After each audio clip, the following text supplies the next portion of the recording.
Shalom, selamat pagi Bapak Ibu jemaat yang dikasihi Tuhan. Mari kita merenungkan firman Tuhan pada pagi hari ini. Kita berdoa.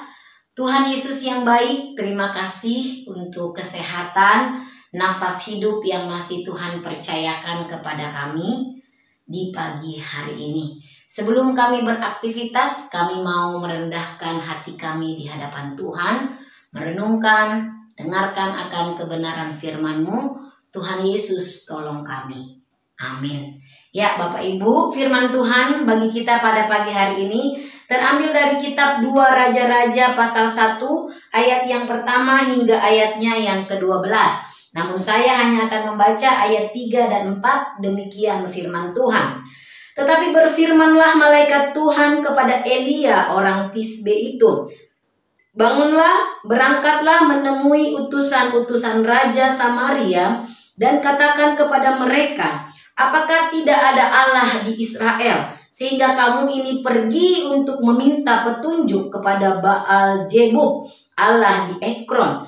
Sebab itu beginilah firman Tuhan, engkau tidak akan bangun lagi dari tempat tidur di mana engkau berbaring, sebab engkau pasti akan mati." Lalu pergilah Elia. Ya, Bapak Ibu saudara-saudara yang dikasihi Tuhan, dikisahkan di dalam 2 Raja-Raja nats yang kita baca ini, bahwa dikatakan suatu hari jatuhlah Ahazia dari kisi-kisi kamar atasnya yang ada di Samaria lalu menjadi sakit.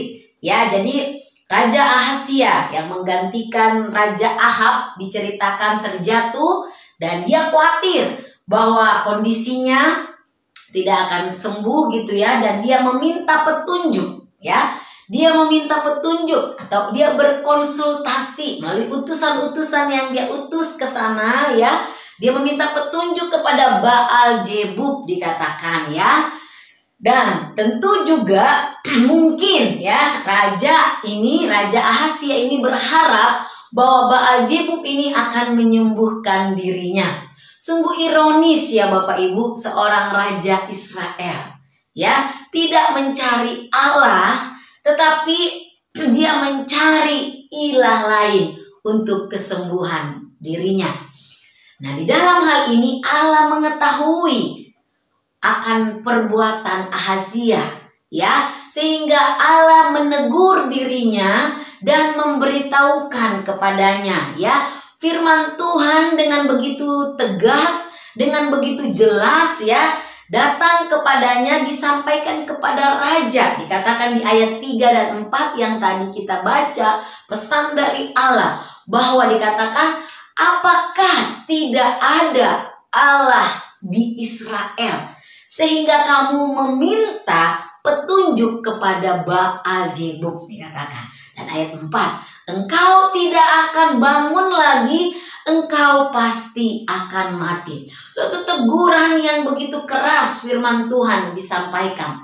Namun ketika utusan-utusan itu menyampaikan kepada Raja Ahazia bahwa Elia menyampaikan apa yang Allah sampaikan, respon daripada Ahazia adalah dia mempertanyakan siapa yang berkata demikian. Dan ketika dia tahu bahwa itu adalah Elia hamba Allah, dia bukannya bertobat, menyadari akan kesalahannya, malah dia mengutus ya, dikatakan seorang perwira dan 50 tentara untuk pergi kepada Elia dan menyampaikan supaya Elia turun dari puncak bukit. Dan kita lihat di dalam kisah ini di ayat 10, Elia memanggil api dari langit untuk menghanguskan si perwira beserta ke-50 anak buahnya.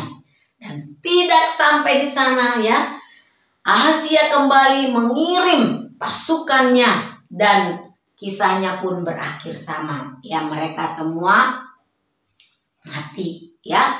Nah, saudara-saudara, pada akhirnya di dalam kisah pembacaan ini kita melihat bahwa Elia akhirnya turun dari puncak bukit atas seizin Tuhan karena perintah Tuhan, dan ia diminta Tuhan untuk menyampaikan secara langsung Apa yang akan Tuhan firmankan kepada Ahazia, bahwa ia tidak akan sembuh, ia pasti mati. Dan tepat seperti firman Tuhan di ayat 17, maka matilah raja sesuai dengan firman Tuhan. Saudara-saudara, karena kesalahan, karena dosa, karena berpaling dari Allah Israel dan meminta petunjuk kepada ilah-ilah lain, kepada Baal, ya, dan tidak mengandalkan Allah yang satu-satunya berkuasa. Akhirnya Ahazia harus membayar dosanya dengan kematiannya. Saudara-saudara yang dikasihi Tuhan, dari firman Tuhan ini kita diingatkan dan kita juga belajar. Seperti firman Tuhan dalam hukum Tuhan, jangan ada ilah lain di hadapanku. Jangan meminta petunjuk kepada ilah-ilah lain selain kepada Tuhan Allah.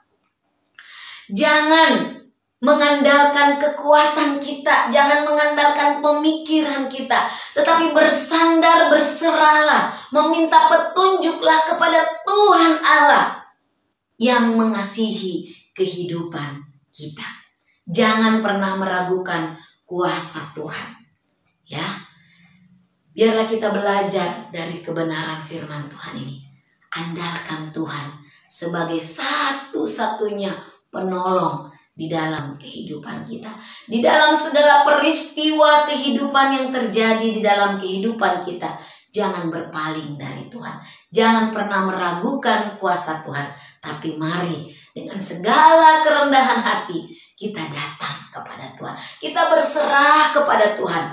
Yakinlah, ketika dengan kesungguhan hati kita mencari Tuhan, maka Tuhan akan menolong kita dengan cara dan kuasanya yang ajaib.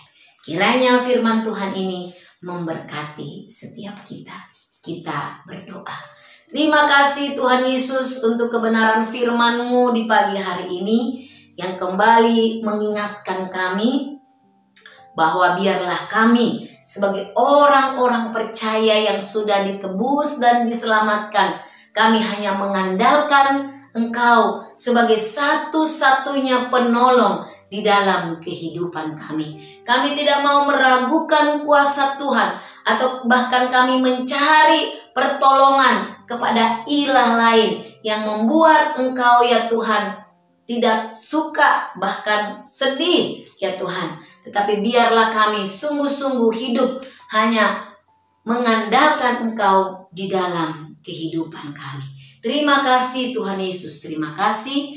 Di dalam nama-Mu ya Tuhan kami memohon dan berdoa. Amin.